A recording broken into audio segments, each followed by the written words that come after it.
Bad, sick people. That was your coup, you know, against you.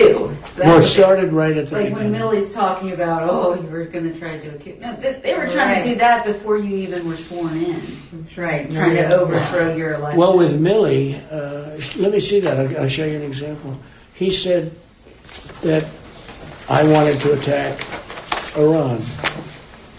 Isn't it amazing? I have a big pile of papers. This thing just came up. Look. This was him.